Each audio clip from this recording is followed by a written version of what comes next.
हैं? 4 पाँव का कैसे चल खाया? हाँ ಏನು ಬಂತು?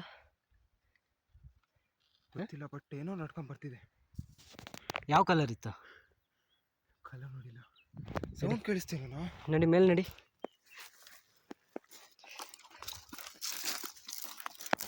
ಸೌಂಡ್ ಕೇಳಿಸ್ತಿಲ್ಲ ನನಗೆ. ಗುರು ಇನ್ನೇನು ನೀರು ಸಿಕ್ತು ಅನ್ನೋಷ್ಟರಲ್ಲಿ ಜಸ್ಟ್ ಮಿಸ್ಸು. ಏನೋ ನಡ್ಕೊಂಡು ಬರ್ತಾ ಇದೆ ಗುರು, ಅಲ್ಲಿ ಕಾಣ್ತಾ ಇಲ್ಲ. ಕಮ್ಮಿ